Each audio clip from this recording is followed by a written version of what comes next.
전체를 같이 공부하는 시간으로 하겠습니다. 지금 지난주에 이제 한 주 쉬었기 때문에 2주 만에 이제 하게 됐고요. 그래서 약간의 이제 텀이 있었기 때문에 연결이 이제 되려면 이제 로마서 12장이랑 이제 연결된다는 걸 먼저 말씀드리고요. 지금 이제 나오는 부분들은 성도의 이제 실질적인 삶에 대해서 적용하는 부분들이 좀 나오고 있고요. 이제 오늘 이제 하게 될 내용은 여기 이제 보여드리는 것처럼 크게 이제 세 부분으로 되어 있습니다. 13장에서 보려고 하는 것은 그리스도인과 그 세상의 권세의 관계에 대해서 주어진 정부 기관이라든가 이런 권위에 대해서 그리스도인들이 어떻게 행해야 되는지, 그 권위에 대해서 어떻게 행해야 되는지 그런 내용이 나오고요.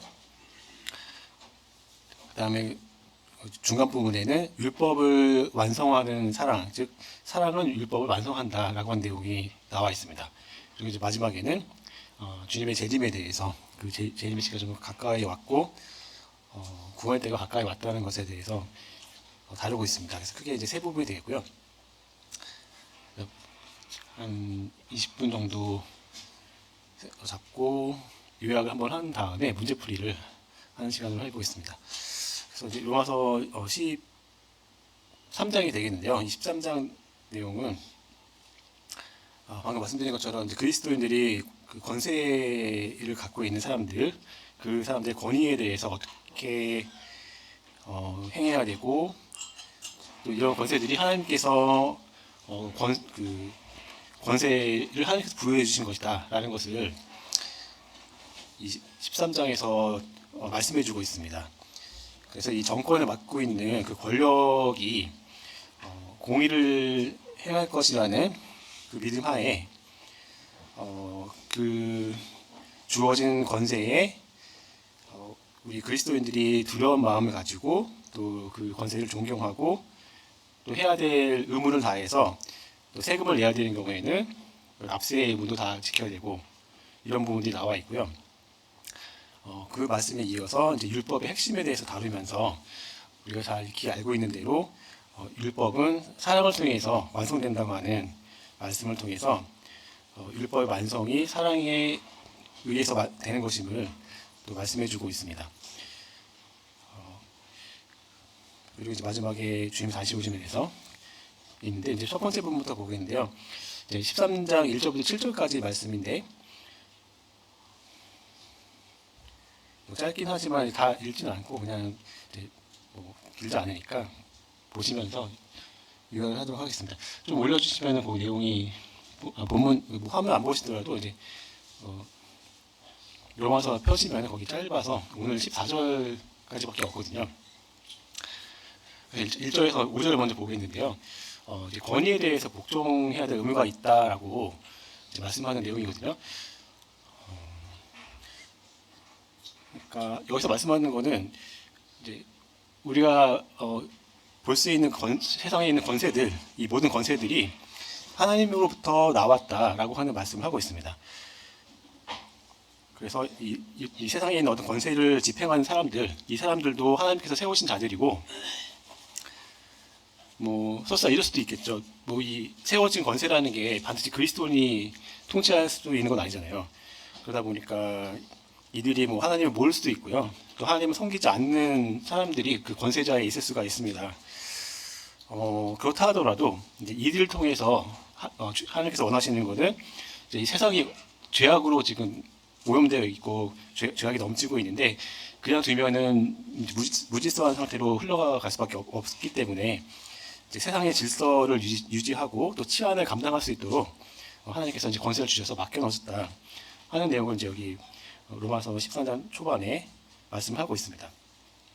이제 관련된 구절로는 디도서 3장을 볼 수 있는데요. 디도서 3장 1절을 보면은 거기에 이제 뭐라고 되어 있냐면은 너는 그들로 하여금 통치자들과 권세 잡은 자들에게 복종하며 순종하며 모든 일 행하기를 준비하게 하며라는 구절이 나옵니다.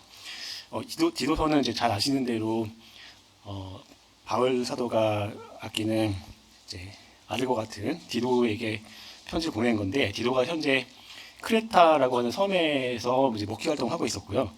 그래서 이제 이 목회 활동을 잘 할 수 있도록 권면하는 내용의 편지를 보낸 내용인데요. 그래서 2장에는 이제 크레타 사람들의 특성에 대해서 말하면서 이제 목회를 어떻게 해야 되는지 쭉 설명하는데, 그 내용이 쭉 가면서 3장 초반에 이렇게 나오는 거죠.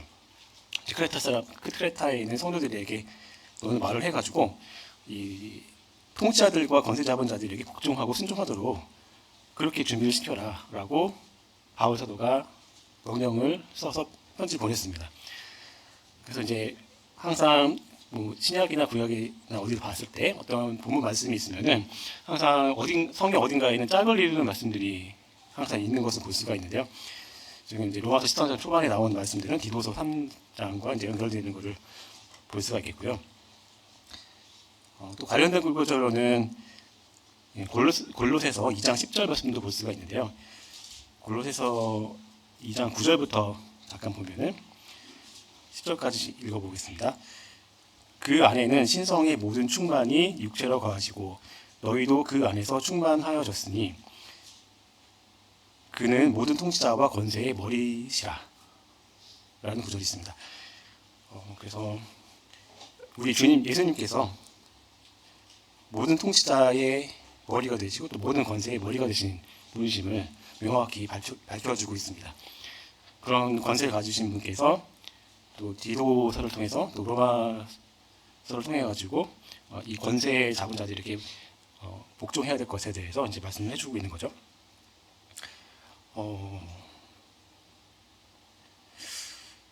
그렇다면은 이 권세 잡은 자들을 성도들이 왜 두려워해야 되는가? 성도들은 이제 하나님의 권세를 받아서 집행하는 이 정부의 관원들에 대해서 이렇게 생각을 해야 될 것 같습니다.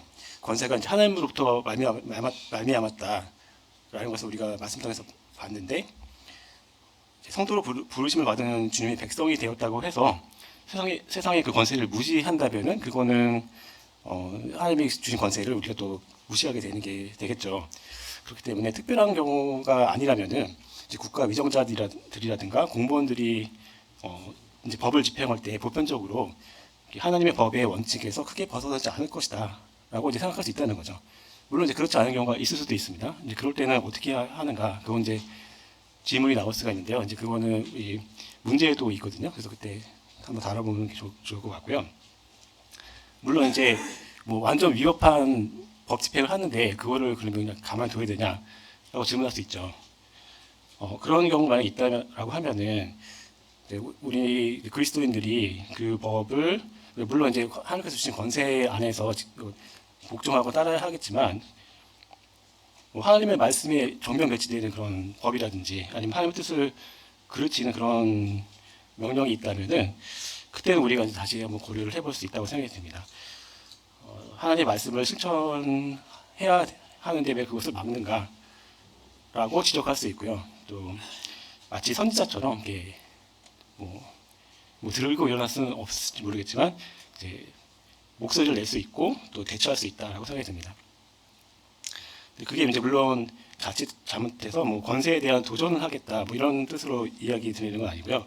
이제 하나님의 뜻을 올바로 해갈 수 있도록 권고하고 또 강력하게 권해하고 또 때로는 뭐 경고의 메시지를 이렇게 낼 수 있다고 생각이 들고요. 그 부분에 대해서는 문제에서 한번 다시 다뤄보겠습니다. 그리고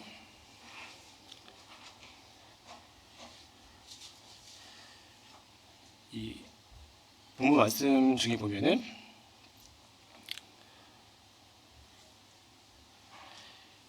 이 세상 정부가 이제 하는 역할이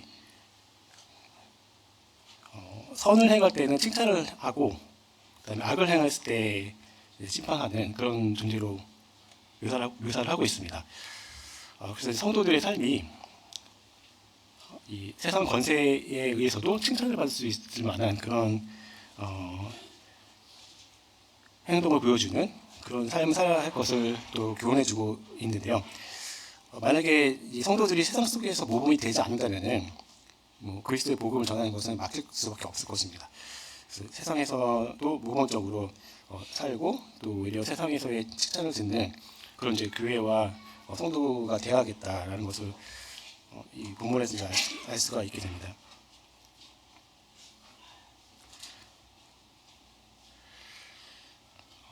그리고 이제 6절, 7절에 보면은 납세의 의무에 대해서 이제 다루고 있는데요.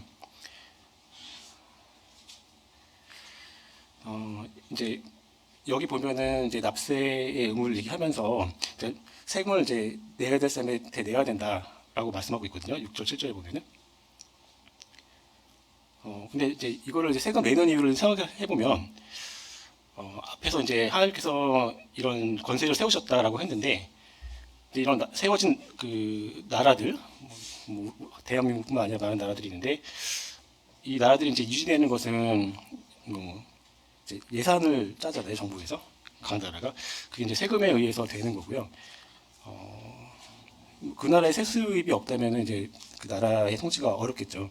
그래서 이제 우리는 납세의 의무를 다 지키고 또 그것을 낼 때 우리 양심에 따라서 하라고 이렇게 말씀해 주고 있습니다. 그래서 이런 걸 이제 생각해 보면 우리가 뭐 구원받고 이제 하늘의 시민권을 받은 사람으로서의 삶을 살고 있지만 근데 현실적으로는 세상에서도 살아가고 있기 때문에 또 세상의 시민으로도 있거든요. 그래서 이제 성도가 이제 세상을 살면서 세금을 내는 데 있어서 모범을 보여야 되고 또 사회생활 속에서도 질서를 잘 지키고 또 존중하는 사람으로서 그렇게 살아가라고 교훈을 해주고 있는 것을 알 수가 있습니다. 여기까지가 6절부터 1절부터 7절까지 그리스도인이 이 세상 권세에 대해서 어떻게 대처해야 되는가 하는 부분들을 다루고 있고요. 이제 다음 부분으로 넘어가면은 13장 8절에서 10절까지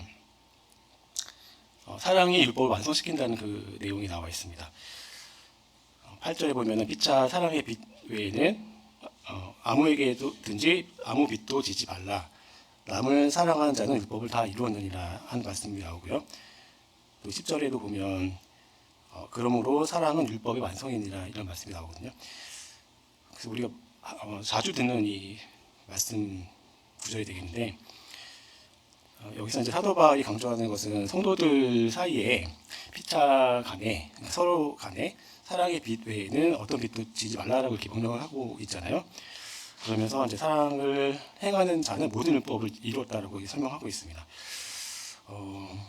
이제 이 부분을 생각해 보자면 하나님께서 모세를 통해서 율법을 주셨는데 그 율법의 모든 계명의 근본은 하나님에 대한 사랑에서 출발했다는 것을 알 수가 있고요. 이웃을 사랑하는 자가 아니라면은 하나님 어떻게 또 사랑할 것이며 또 하나님의 계명을 어긴다면은 그 사람은 이웃에게 해를 끼칠 가능성이 있습니다. 그런데 하나님의 계명을 어기지 않는 사람, 즉 하나님을 사랑하고 이웃을 사랑하는 사람은 이웃을 해칠 리가 없겠죠. 그래서 이제 하나님께 대한 성도의 사랑, 이거는 이웃에 대한 사랑과 직접적으로 연결되어 있다라고 볼 수가 있겠고요. 그런 의미에서 이제 예수님께서도 제자들에게 새로운 계명을 주셨는데 이제 주신 계명이 두 개가 있죠. 그런데 첫 번째는 주 하나님을 사랑하고 두 번째는 내 이웃을 내 몸과 같이 사랑하라 라고 두 계명을 주셨듯이 그 계명을 주시는 것은 이제 주님께서 우리가 죄인 되었을 때 그 죄인을 사랑해 주시는 것처럼 우리 성도들도 서로 간에 사랑하라라고 이제 말씀해 주신 것을 알 수가 있습니다. 요한 1서 4장 19절에서 20절에 관련 구절이 나와 있습니다. 읽어보면 우리가 사랑함은 그가 먼저 우리를 사랑하셨습니다. 누구든지 하나님을 사랑하노라 하고 그 형제를 미워하면 이는 거짓말하는 자니 보는 바 그 형제를 사랑하지 아니하는 자는 보지 못하는 바 하나님을 사랑할 수 없느니라 라고 하는 말씀으로 연결되고 우리가 왜 사랑의 빛 외에는 지지 않아야 하는지 또 보이지 않는 하나님을 사랑하기 위해서는 우리가 어떻게 행해야 하는가 하는 것들을 잘 알 수 있는 말씀들이 되겠습니다. 그리고 이제 본문의 마지막 부분이 11에서 14절까지 종말의 때가 가까운 구원의 때가 가까운 것에 대해서 말씀을 하고 있습니다. 그 주님의 그 재림의 절박성과 또 그것에 대한 준비를 어떻게 해야 할까 우리가 잘 알고 있고 우리 그리스도인으로서 가장 기본적으로 갖고 있는 그런 태도와 성향이라고 생각하는데요. 이 구원의 때가 이제 가까워 왔는데 얼마나 가까워 왔느냐 하면은 이제 너무 이제 세상이 어두워졌고 밤이 깊었다. 밤이 깊을수록 낮이 가까워졌다라고 말하고 있습니다. 12절에 보면은 밤이 깊고 낮이 가까웠으니 그러므로 우리가 어둠의 일을 벗고 빛의 갑옷을 입자라고 설명하고 있습니다. 바울은 지금 이제 자다가 깰 때가 되었다라고 11절에서도 또 이야기를 하고 있는데요. 이제 이 구절들을 통해서 우리가 알 수 있는 것은 뭐 이 구절들이 아니더라도 이제 세상이 돌아가고 있는 현실만 보더라도 이제 우리 성도들의 구원의 때가 처음보다 매우 가까이 왔다라는 것을 이제 알 수가 있는 것 같습니다. 세상에 지금 보면은 뭐 기술이 계속 발전하고 하고 뭐 하루가 다르게 뭐 AI가 뭘 해준다. 어제 보니까 동영상을 또 뭐 만들어준다고 그런 뉴스가 또 나오더라고요. 저 보고 이제 뭐 이런 시대가 됐구나. 그것도 이제 글을 써가지고 이런 동영상을 만들어라 하고 하면은 바로 뭐 몇십 초짜리 동영상이 나온다고 영화처럼 나온다고 하더라고요. 그런 시대에 살고 있습니다. 이제 점점 누군가 이제 강력한 통치자가 나와가지고 세상을 휘어잡으면은 세상이 끝날 것 같은 그런 시대에 있는 것 같습니다. 그래서 이제 우리가 얻을 구원의 날이 점점 가까이 오고 있기 때문에 우리는 이제 그 날을 기다리고 있는데요. 사실 이제 우리의 구원의 완성이 우리가 물론 구원을 받았고 또 구원을 이루어가고 있고 결국 이제 완성되는데 주님께서 재림하실 때 결국 그것이 완성되는 것이고요. 그렇기 때문에 바울은 그리스도 재림이 가까이 왔다라는 것을 강조하고 있고 따라서 거기에 합당한 성도의 삶을 살아야 된다라고 하는 그 삶의 자체를 강조하고 있는 것을 볼 수가 있습니다. 우리가 잘 아시는 대로 누가복음 21장 28절에 보시면은 30절까지 보면 이렇게 나와 있죠. 27절부터 보겠습니다. 그때에 사람들이 인자가 구름을 타고 능력과 큰 영광으로 오는 것을 보리라. 이런 일이 되기를 시작하거든 일어나 머리를 들라. 너희 속량이 가까이 왔느니라 하시더라. 이에 비유로 이르시되 무화과 나무와 모든 나무를 보라.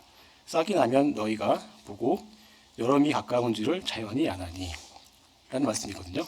뭐 읽기 잘 아시는 말씀이실 텐데 지금 이제 시대가 주님께서 오실 만한 그런 여건들이 다 무르익었고 누가 이제 단추만 딱 누리면 진짜로 실행될 것 같은 그런 시점에 있는 것을 알 수가 있습니다. 29절에 있는 그 무화과 나무라는 것이 상징하는 것은 잘 아시는 대로 이제 이스라엘을 말하고 있다고 우리가 알고 있죠. 이제 이스라엘이 이미 1948년도에 없던 나라가 2000년 만에 생겨가지고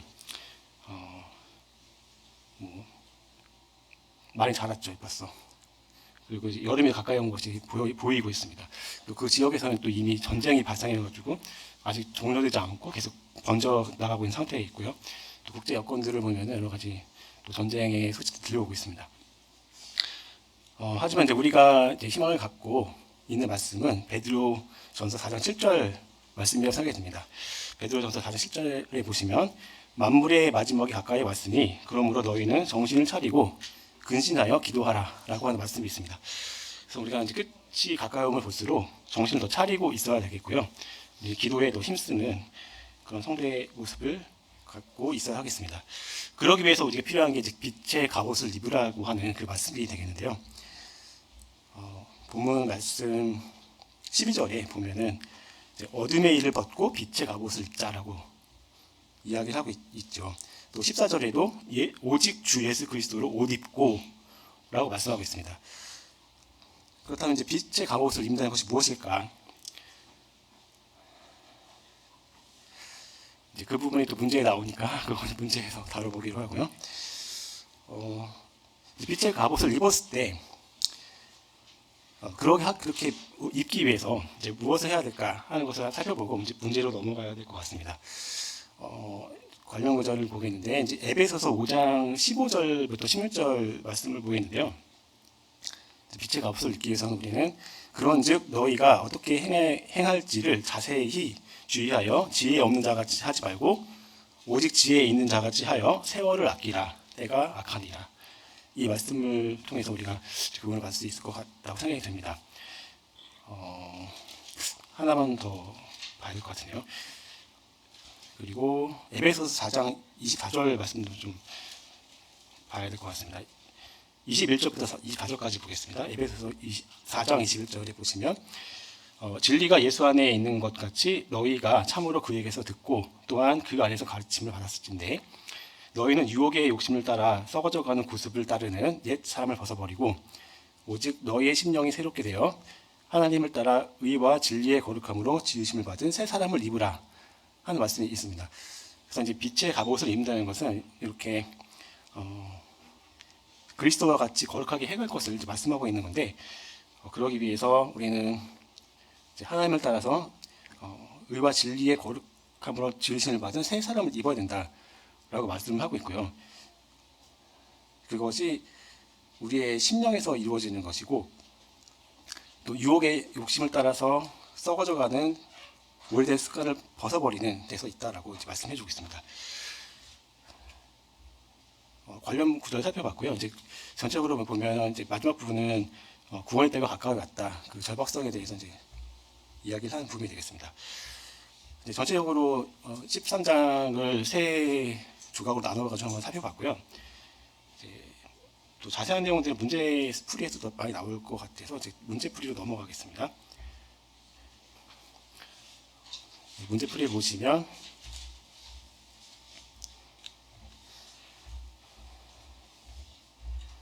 우선 1번 문제 가보면 설명을 간략히 드렸긴 한데, 우리가 위에 있는 권세들에게 복종뿐 아니라 존경해야 하는 이유가 무엇인가 물어봤습니다. 본문은 1절부터 7절 가지고요. 관련 구절로 사도행전 23장 1절에서 5절을 같이 보라고 문제에 나와 있습니다. 그래서 제가 본문 말씀 다 이렇게 적어놨는데요. 답을 한번 풀어보자면 3개 정도로 답을 잡았는데요. 이제 A번을 보면은 1절에서 모든 권세는 다 하나님께로부터 나왔다라고 이제 말씀하고 있잖아요. 그리고 하나님께서 이제 정하셨다라는 것이 이제 중요하겠고, 그렇기 때문에 2절에서 보면은 어떤 결론이 나오냐면, 이 하나님께서 정해주신 그 권세를 거스린다면 그것은 하나님께서 정해주신 것을 거스르는 거니까 하나님의 명령을 따르지 않는 게 되겠죠. 그렇기 때문에 결국 우리가 복종해야 되는 거고, 이제 복종한다는 의미에서 존경까지 연결된다고 생각이 듭니다. 그런데 이제 B번까지 답을 보면 권세를 받은 자가 1절에 나오는데, 이제 이 사람들은 다스리는 자라고 본다면 이 사람들, 그 다음에 권세 받은 자들, 그 다음에 조세를 받을 자, 또 관세를 받을 자에 대해서 6절절에 나오고, 또 두려워할 자, 존경할 자 이렇게 나오거든요. 이 사람들의 공통점을 찾아보자면 이제 4절과 6절에 보면 이런 표현들이 있습니다. 하나님의 사역자라는 표현도 있고요. 또 일꾼의 역할을 하고 있다라고 있고, 또 선을 베풀기도 하고 진노하심에 따라서 보응을 하기도 한다 이렇게 나와 있습니다. 그러니까 이 사람들이 그냥 보통 사람들이 아니라 우리가 보기에 그냥 투표해서 뽑았고 아니면 선출된 게 아닌데 그냥 위에 사람이 임명할 수도 있겠죠. 단순히 그런 건 줄 알았는데 그게 아니라고 성경에서 말을 하고 있는 겁니다. 이 사람들이 그냥 있는 사람들이 아니고 오히려 하나님의 사역자들이라고 표현하고 있거든요. 하나님의 일을 하는 사람이다, 하나님의 뜻을 집행하는 사람이다, 이런 식으로 이렇게까지 표현이 되어 있습니다. 그래서 이 사람들이 법을 집행하는 게 그냥 하는 게 아니라, 이 법이 그냥 있는 게 아니라 하나님께서 할 일을 대신한다고까지 이렇게 볼 수 있다고 생각이 듭니다. 그래서 이 사람들이 이제 잘하는 사람들은 상도 주고, 또 잘못하는 사람들은 잡아다가 감옥에 넣기도 하고, 또 재판에 넘기기도 하잖아요. 이런 모든 심판의 과정들이 그냥 있는 게 아니고 하나님의 권세 하에서 다 이루어진다라고 설명하고 있는 것입니다. 그렇기 때문에 이제 5조에 따르면 이런 권세에 대해서 복종하는 것은 진노가 무서워서 내가 벌 받을까봐 이런 의미에서 하지 말고, 오히려 양심에 따라서 내가 내 마음에 꺼리끼지 않게, 이 권세들이, 이런 법이 주어진 것들이 그냥 된 것이 아니라 하나님의 주권하에 다 나온 거다, 하나님의 권세하에 나온 거다라고 인정하고 내 양심에 따라서 지켜라 라고 이렇게 말씀하고 있습니다. 그래서 이제 관련 구절에 사도행전 1장 5절에 보면 어떤 얘기가 나오냐면, 바울이 이제 예루살렘 공회에 가서 이제 대제사장들과 이제 싸움이 붙었죠, 말하자면. 그래서 논쟁하게 됐습니다. 그래가지고 이제 그 대제사장 아나니아가 바울을 향해서 공격을 하니까 이제 바울이 뭐라고 했냐면, 반격을 해가지고 이제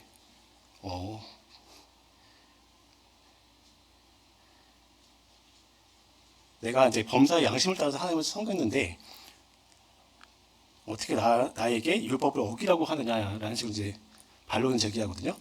그랬더니 옆에 있던 사람들이 이 말을 듣고 바울에게 너가 지금 따지고 있는 그 사람이 하나님의 대제사장이다. 근데 네가 어떻게 욕을 하느냐라고 말을 한 거예요.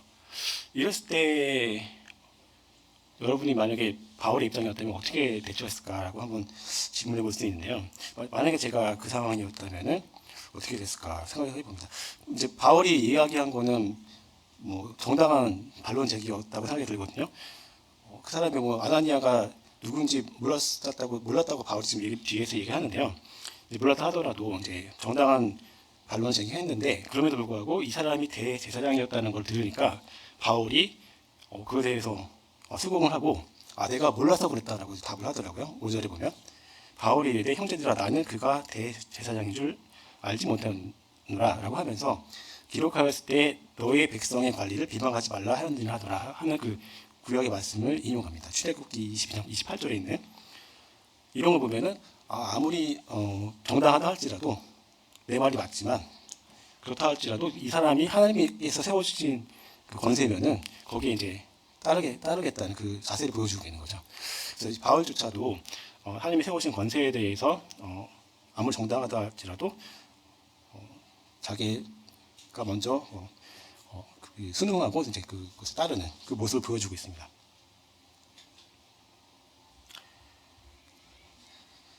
그렇다면 이제 우리가 위에 있는 것들을 위해서 기도하라라는 그런 것에 대해서 이제 다루려고 하는데요. 그 다음에 당구장 표시 있고 문제가 나와 있습니다. 거기 보면 디모데전서 2장 1절 말씀을 통해서 권세 위에 있는 것들을 위해서 기도하는 이유에 대해서 이제 물어보거든요. 디모데전서 2장 1절부터 4절까지 한번 읽어보겠습니다. 그러므로 내가 첫째로 권하노니 모든 사람을 위하여 간구와 기도와 도구와 감사하되 임금들과 높은 지위에 있는 모든 사람을 위하여 하라. 이는 우리가 모든 경건과 단정함으로 고요하고 평안한 생활을 하려 함이라. 이것이 우리 구주 하나님 앞에 선하고 받으실 만한 것이니 하나님은 모든 사람이 구원을 받으며 진리를 아는 데에 이르기를 원하시느니라 하는 이제 말씀이 있고요. 이거에 대해서 이제 물어보는 질문은 우리가 위에 있는 것들을 위해서 기도하는 이유가 무엇인가 이렇게 물어봤어요. 근데 여기 보면 1절에 보면은 이제 모든 사람을 위해서 간구도 하고 기도도 하고 도구라는 거는 여기서는 중보 기도를 말한다고 합니다. 간구, 기도, 중보, 감사를 해야 되는데 그 이유는 2절에 보면은 우리가 모든 경건과 단정함으로 또 고요하고 평안한 생활을 하려고 하기 위해서라고 되어 있습니다. 그래서 이제 임금들과 높은 지위에 있는 사람들 권세를 위해서 기도를 하라는 거죠. 그러니까 지금 우리로 따지면은 이제 대한민국 정부를 위해서 정치 지도자를 위해서 기도를 하라는 그런 의미가 된다고 생각이 들어요. 그럼 우리가 왜 기도를 해야 되는가? 왜 간구를 해야 되고 중보 기도를 해야 되고 또 감사를 해야 되는가? 그것은 여기 이제 4절과 연관된다고 생각이 되는데요. 우리가 이렇게 단정하고 경건한 모습으로 또 조용하게 평안하게 살지 못한다면은 우리가 이제 세상의 본이 될 수도 없을 뿐더러 복음을 전하는데 통로가 되기가 굉장히 어려울 것입니다. 근데 이렇게 이제 안정된 모습이 있다면 우리가 그 생활 가운데 우리 주변에 복음을 전할 수가 있고 또 우리의 선행이 드러날 수가 있겠고 주님의 말씀과 영향력이 퍼질 수가 있겠죠. 그래서 결국은 하나님이 원하시는 바는 4절에 있는 대로 모든 사람이 구원을 받고 또 진리를 아는 데까지 이르는 그게 되려면 우리가 복음의 수단이 막히면 안 되기 때문에 그렇게 되면 우리가 이제 기도를 하라는 거죠. 기도해서 세상에 그 혼란이 있지 않고 정치가 무너지지 않고 높은 지위에 있는 사람들이 잘 통치할 수 있도록 그렇게 기도를 하라. 세상에 있는 그 권세들을 위해서도 기도하라 이렇게 말씀하고 있습니다.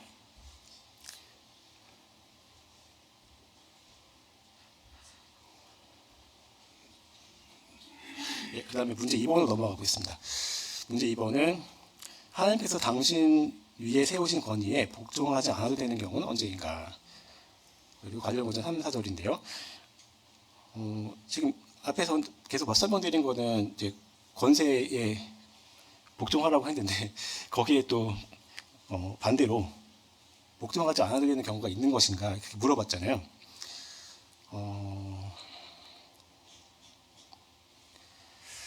이제 어려운 질문인 것 같습니다. 근데 이제 앞에서 잠깐 설명드렸긴 한데요. 다시 한번 이제 살펴보면은 기본적으로 하나님의 권세를 받은 사람들, 이 사람들이 하는 역할에 대해서 이제 일본에서 봤듯이 이제 잘한 사람들은 상을 주고 칭찬을 해주고 또 악을 행한 사람들은 심판하는 그런 역할을 한다라고 3절과 4절에서 이야기를 하고 있죠. 그래서 색깔을 이제 칠해왔는데 선을 행하라 그리하면 그에게 칭찬받으리라 되어 있고 악을 행하는 자에게 진노하심을 따라 보응하신다고 되어 있습니다. 그렇기 때문에 이제 우리가 권세를 두려워하는 게 마땅하고 그 권세를 따르는 것이 이제 맞는데 때때로 이렇게 하려고 했더니 이제 하나님의 말씀이 어긋나는 경우가 생길 수가 있어요. 예를 들면 이제 뭐 밖에 나가서 길거리에서 전도하는 거는 안 된다. 노방전들을 이렇게 불법화시키기도 하고 또뭐 최근에는 동성애가 잘못됐다. 그거 죄 아니냐라고 말하면 그렇게 말할 수 없다라고 그 말하는 사람을 잡아가겠다. 그런 법을 또 만든다는 말이 있고요. 이런 거를 보면 이제 성경에 배치되고 있죠. 하나님의 말씀과 어긋나는 그런 법들이 있거든요. 이럴 경우에 이제 어떻게 해야 될까라는 건데요. 그래서 이게 답이 어려운데 저는 이제 이렇게 생각을 해봤는데요. 우선 우리가 만약에 담대함이 있다면은 베드로나 요한 아니면 바울 같은 담대함이 있다면은 이제 그 담대함으로 대처를 할 수 있다고 생각이 듭니다. 이제 믿음으로 나가는 거죠. 사도행전 4장 18절에 보면은 19절에 보면은 이제 베드로와 요한이 말을 합니다. 하나님 앞에서 너희의 말을 듣는 것이 하나님의 말씀을 듣는 것보다 옳은가 판단하라 라는 말씀이거든요. 이제 그 배경은 18절에 보면은 이제 베드로와 요한을 불러가지고 예수의 이름으로 말하지도 말고 가르치지도 말아라 이렇게 압박을 준 거예요. 마치 이제 뭐 동성애가 죄가 아니다라고 말하지 못하게 되고 노방전을 할 수 없게 되고 이런 상황이 비슷한 거죠. 그랬을 때 이제 베드로와 요한 담대하게 너의 말을 듣는 게 맞겠냐? 하나님의 말씀을 듣는 게 맞겠냐? 그거 판단해봐라라고 다시 질문하면서 이 말은 뜻은 하나님의 말씀 듣겠다라고 한 거잖아요. 그래서 이제 이런 담대함으로 나갈 수가 있다고 생각이 들고요. 근데 이렇게 할 수가 있다면 하면 좋겠는데요. 이렇게 했을 때 역작용이 생기는 경우가 있을 수가 있을 것 같아요. 오히려 이제 더 소란스러워지고 이제 뭐 그리스도인들이 물론 잘하려고 한 거지만 반대의 역효과가 날 수도 있을지 모르겠거든요. 그런 것들을 고려한다면, 그러니까 이럴 만한 담대함이 만약에 없다면 차라리 그냥 조용하게 주님께 간구하고 평화롭게 복음을 전할 수 있는 다른 방법들, 더 지혜로운 그 대안들을 찾는 것은 어떨까? 뭐 이런 생각을 해보게 됩니다. 왜냐하면 어차피 세상이 점차 어두워지고 있고 이제 우리가 그것을 고쳐보고 싶지만 이제 대세가 그렇게 가고 있고 어떻게 그것을 바꿀 것인가? 우리가 목소리 내겠지만 이제 그런 측면이 있다는 거죠. 하지만 만약에 이제 담대함이 있다면 우리가 뭐 감옥에 갈 각오를 하고 대처를 한 방법도 있다고 생각이 듭니다. 또 갈라디아서 1장 10절에도 보면 바울 사도가 내가 사람들에게 좋게 하랴 하나님께 좋게 하랴 물어봤죠. 또 사람들에게 기쁨을 구하랴 내가 지금까지 사람들의 기쁨을 구하였다면 그리스도의 종이 아니니라 라고 이렇게 강력하게까지 말했습니다. 그래서 바울과 같은 이렇게 강력한 믿음이 있다면 우리가 이제 실행할 수 있을 것이고요. 이제 그것이 만약 좋지 않고 나는 이제 조용하게 대안을 찾아서 더 많은 사람에게 복음을 전했다. 그것도 나쁜 방법은 아니라고 생각합니다. 3번 문제 보시면 하나님께서 우리 위에 세우신 권위들을 적어보고 이들에 대한 당신의 마땅한 자세들을 적어보라 라고 되어 있습니다. 그래서 이제 항목이 국가, 사회, 교회, 가정 이렇게 4개의 범주로 되어 있고요. 이제 국가 같은 경우에는 당연히 이제 국가에 있는 위정자들, 정치인들, 공무원들이 될 수 있을 거라고 생각이 들고요. 베드로전서 2장 13절에 보면 인간의 모든 제도를 주를 위하여 순종하되라고 되어 있습니다. 관련 구절들이 이렇게 굉장히 많이 있어요, 여러분들. 또 사도행전 23장 5절은 조금 전에 말씀드렸었고요. 출애굽기 22장 28절에 인용된 원래 구절이 있습니다. 너는 재판장을 모독하지 말며 백성의 지도자를 저주하지 말지니라 이 말씀이 있고요. 그래서 이제 국가를 위해서도 이제 기도할 대상이 있고요. 또 사회를 또 찾아보자면 사회는 우리가 이제 생활하고 있는 공간이니까 뭐 이제 학생이면 학교가 될 거고 또 이제 일하시는 모든 분들은 이제 직장이 되겠죠. 그런 뭐 학교나 직장에서는 이제 상사분도 있고 또 선생님도 계시죠. 그분들이 이제 권리를 가지고 있잖아요. 직장 상사들이 많은 권한을 행사하고 또 원하는 것들을 행해야 되죠. 이제 원하는 대로 따라줘야 되죠. 그래서 이제 에베소서 6장 5절에 보면 종들아 두려워하고 떨며 성실한 마음으로 육체의 상전에게 순종하기를 그리스도께 하듯 하라 이렇게 말씀하고 있습니다. 그래서 모든 일을 무슨 말을 하든지 무슨 행동을 할 때 그것을 주님께 하듯이 하라고 이렇게 신약에서 계속 반복해서 말씀해주고 있습니다. 이제 그것이 결국은 사회에서 그 권세를 따르고 순종하는 그 말씀과 연결되고요. 이렇게 이제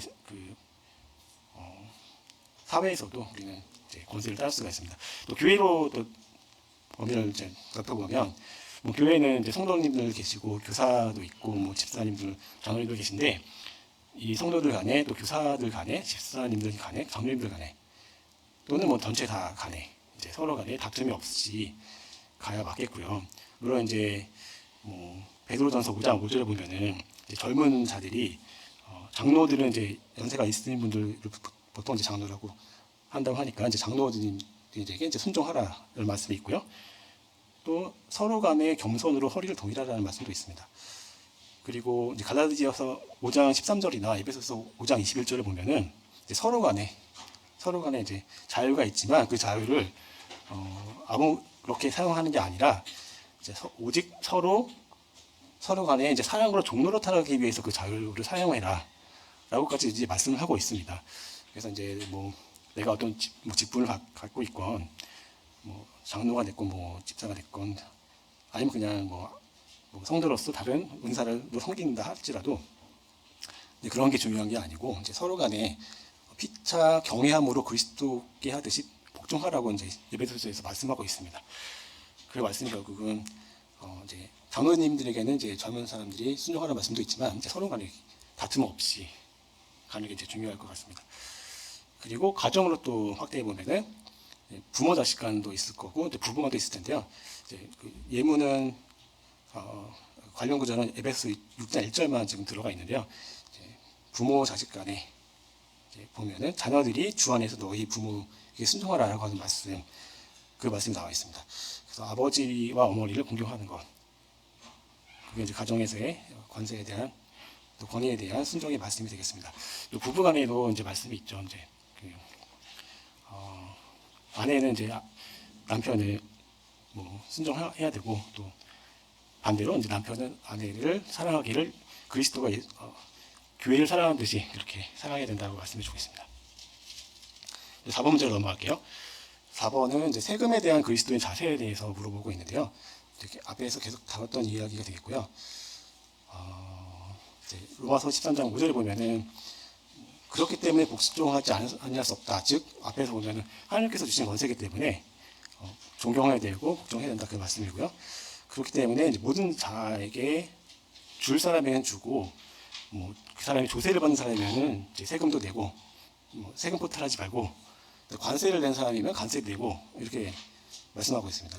두려울 자를 두려워하고 존경할 자를 존경하라. 그래서 이제 여기서 말하는 게 이제 복종이라는 게 세금 납부라고 본다면은 이제 이 세금 납부하는 게 뭐 벌금이나 형벌이 두려워서 진노 때문에 내는 게 아니라 개인의 양심에 따라서 자율적으로 이제 납부할 것을 말씀하고 있습니다. 또 예수님께서도 마태복음 22장 21절에 보면은 이르되 가이사의 것이니라라고 이제 말하니까 이에 이르시되 그런즉 가이사의 것은 가이사에게 하나님의 것은 하나님께 바치라라고 이제 말씀하고 계시죠. 그래서 이제 세상에 부과된 세금은 우리가 양심에 따라서 납부를 하면 되겠습니다. 그다음에 5번 문제. 사랑의 빚이란 무엇이며 아무에게든지 아무 빚도 지지 말라라는 말씀에 대한 우리의 자세를 생각해 봅시다라고 했습니다. 근데 이제 이 문제를 풀면서 제가 한 번도 생각 안 해봤던 건데 유심히 보니까 여기 피차라는 단어가 눈에 띄더라고요. 사랑의 빚이라는 단어가 있고 이제 빚을 지는 건데 이제 다른 빚은 지지 말고 사랑에 대한 빚은 져라 이렇게 말씀하고 있거든요. 근데 이게 한 방향이 아니고 피차 서로 간에 이렇게 지라고 이렇게 말씀하고 있습니다. 그래서 이게 이제 영어로는 찾아보니까 one another라는 그 단어로 되어 있고요. 한 사람과 그 다른 사람 서로 간에 이제 어떤 부담도 주지 말아라라고 말씀하고 있잖아요. 예를 들어서 뭐 일을 떠넘기는 것으로 부담을 준다던가, 아니 뭐 비난을 주고받거나 시비를 주고받는다던가 이런 부담을 주는 건 안 되고요.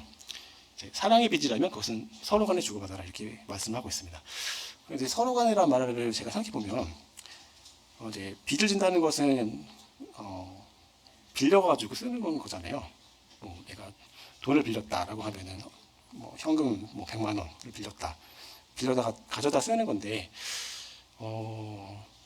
근데 그게 이제 서로 간에 왔다 갔다 하려면 상대방도 나에게 돈을 빌려가야 되잖아요.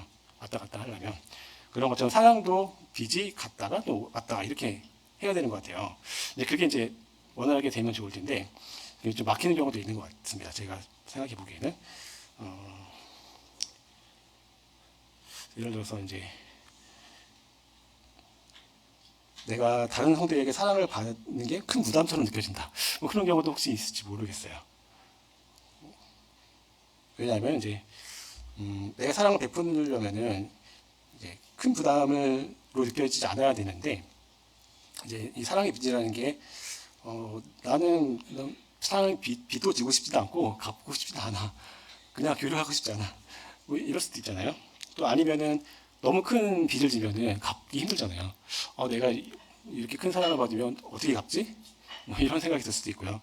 이제 그런 문제들이 있어서 오히려 이게 사랑의 빚을 지기 어렵다는 생각이 들고요.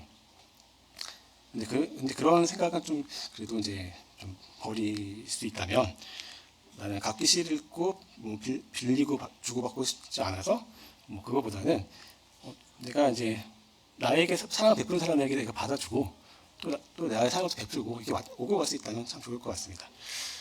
근데 하나 이제 고려할 점은 빚이라는 게 사실 또 너무 크면 안 좋잖아요. 그래서 사랑의 빚을 하더라도 상대가 내가 너무 베풀어가지고 못 갚을 정도까지 이렇게 많이 베푼다면 상대방이 또 어려울 수도 있겠죠. 그래서 그런 것도 주의할 필요가 있을 것 같고 또 상대방이 이제 빚을 갚기를 원할 수도 있죠.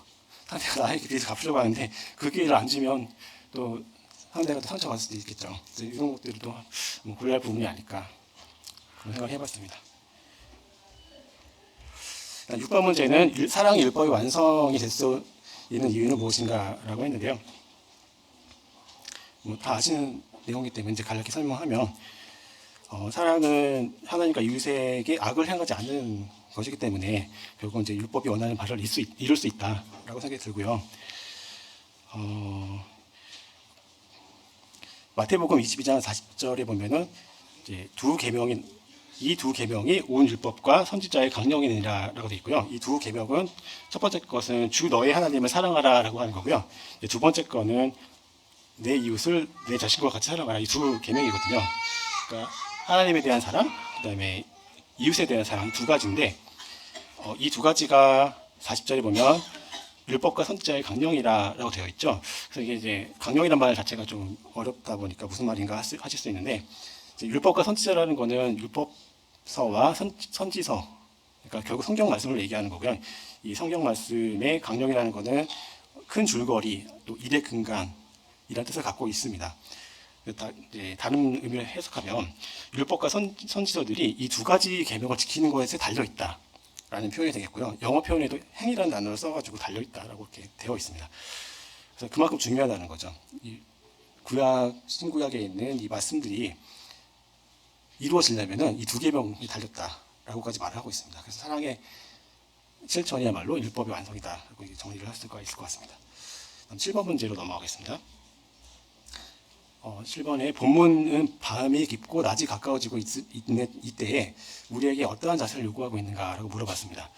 지금 13장 11절에 보면은 지금이 자다가 깰 때라고 말했고 또 12절에는 밤이 깊고 낮이 가까웠다라고 말하고 있죠. 그러면서 이제 너무나 어두운 상태이기 때문에 이제 어둠의 일들이 지금 파헤치고 있다라고 말하는데 그 종류가 나와 있습니다. 13절에 있죠. 13절 보면은 방탕하거나 술 취하지 말며 음란하거나 호색하지 말며 다투거나 시기하지 말며 여기 나오죠. 그래서 이 6가지가 나오고 또 14절에 보면은 정욕을 위하여 육신의 일을 도모하는 것까지 포함될 수 있다고 생각됩니다. 이런 일들이 어둠의 일들이라면은 이 반대의 것이 필요하잖아요. 우리가 이제 빛의 갑옷을 입었을 때 그럼 어떤 것이 필요하고 어떤 일이 있을 것인가? 그리스도로 옷을 입어야 되는데 이제 그 부분에 대해서 찾아보면 골로새서 3장 12절을 답을 찾을 수가 있을 것 같습니다. 거기 보면 하나님이 택하사 거룩하고 사랑받는 자처럼 긍휼과 자비와 겸손과 온유와 오래 참음을 옷 입게 된다 라고 되어 있습니다. 그래서 빛의 갑옷을 입을 때 어떤 것으로 입는가 하는 부분이 골로새서에 나와 있거든요. 그래서 그 참고절로 봐주시면 좋겠고, 이 빛의 갑옷이라고 할 때 그 갑옷은 영어로는 armor라는 그 단어가 쓰였고요. 우리 성경에는 갑주, 전신갑주라고 할 때도 이 단어인데, 뭐 갑주라고 하기도 하고 갑옷이라고 하는데, 갑옷이라고 한다면 빛으로 만들어진 갑옷을 말하는 거고요. 그것을 put on, 입는다라고 이제 표현을 하고 있습니다. 그런데 이제 그 밑에 당구장 표지를 문제를 보면은 이제 빛의 갑옷하고 그리스도의 옷을 비교하는 그런 문제가 나와 있어요. 시간이 이제 많이 가서 간략히 말씀드리면, 이제 하나님의 전신 갑주라는 표현은 에베소서 6장 11절에 나오거든요. 거기에 보면 이제 뭐 진리의 허리띠, 또 의의 호심경, 흉배, 복음의 신, 그리고 믿음의 방패, 구원의 투구, 성령의 검, 이것들을 가지고 완전히 갖추어서 하나님의 전신 갑주, 전신 갑옷을 입어라라고 말씀하고 있는데요. 이제 이것을 갖췄을 때 이제 이룰 수 있는 것은 방금 살펴봤던 것처럼 골로새서 3장 12절에 있는 것처럼 이것들로 옷을 입을 수 있다라고 말하는 거죠. 긍휼과 자비와 겸손과 또 온유와 오래 참음으로 옷을 입을 수 있다라고 말하고 있어서 이 두 개가 이제 연결된다고 보여지고요. 반면에 그리스도로 옷을 입는다는 표현은 갈라디아서 3장 27절에 나옵니다. 거기 보면 누구든지 그리스도와 합하기 위하여 침례를 받는 자는 그리스도로 옷 입었느니라 그 말씀이 있거든요. 이제 두 개를 이제 비교해 보자는 건데요. 어떻게 다른지. 이제 갈라디아서에 나오는 옷 입는 것, 그거는 그리스도로 옷을 입는 것인데, 그 앞에 설명 수식하고 있는 내용이 뭐냐면 그리스도와 합하기 위해서 침례를 받는 자라는 표현이 있어요. 그래서 처음에, 그러니까 이제 이거는 이제 구원받은 이후에, 거듭난 이후에 성장해 가는 과정, 성화의 과정을 말하는 게 아니라 맨 처음에 죄인에서 의인으로 바뀔 때, 즉 이신득이 믿음으로 내가 의로움을 얻을 때, 그때 이제 그리스도의 옷을 입는 그 순간을 말한다고 생각이 듭니다. 다시 말해서 이제 여기도 침례가 나와 있는데, 이 침례는 주님 안으로 잠기는 침례라 말하거든요. 침례는 물이 잠기는 거잖아요. 근데 그리스도 안에 침례가 되는 거니까 그리스도 안에 들어가는 거죠. 그렇게 됨으로써 주님과 연합하게 되고, 그것으로 인해서 주님과 연합한 삶을 이제 시작하게 되는데, 그렇기 때문에 그것이야말로 그리스도로 잠겼으니까 그리스도로 옷을 입은 거잖아요. 그리스도 안에 잠겨서 옷을 입는 그런 모습을 보여주고 있기 때문에, 이제 갈라디아서에서 말하는 그리스도로 입는 옷은 처음에 우리가 구원받는 순간에서의 그 순간을 말하고 있는 거고, 그것이 이어져 가지고 결국은 빛의 갑옷을 입고 또 전신 갑주까지 입는 그 모습까지 연결된다고 생각이 됩니다. 자, 이제 마지막으로 8번 문제는 주님이 가까이 오시고 있는데, 이제 주님이 지금 오늘 오신다면 가장 후회할 만한 것이 무엇이겠습니까? 이렇게 물어봤습니다. 생각해보면 저는 답이 이렇게 생각이 들었습니다. 제대로 알지 못해서 주님의 뜻을 지키지 못한 것이 많은 것 같아요. 그래서 그거 후회할 것 같고요. 반면에 또 아는 것도 있는데, 이제 알면서 잘 안다고 하면서 글쎄 잘 안 지키기도 하고 못 지키기도 하는 이런 부분들, 이런 것도 좀 후회가 될 것 같습니다. 시간이 이제 다 돼서 그러면 질문 이제 카톡으로 좀 해주시면 좋겠고요. 기도하고 마치겠습니다. 존귀하신 하나님 아버지 감사드립니다. 로마서 13장을 통해서 저희들이 이제 주님께서 오실 그 날이 가까움을 다시 보면서 빛의 갑옷을 저희들이 갖추고 또 하나님의 그 전신갑주를 갖추는 그런 삶을 살기를 원합니다. 저희들이 이렇게 매주 이렇게 공부하는 성경 공부를 통해서 이러한 것들을 갖추고 또 주님 오실 때 이제 부끄럽지 않게 주님 앞에 설 수 있는 저희들이 되길 원합니다. 이 모든 말씀을 주 예수 그리스도의 이름으로 기도드렸습니다. 아멘.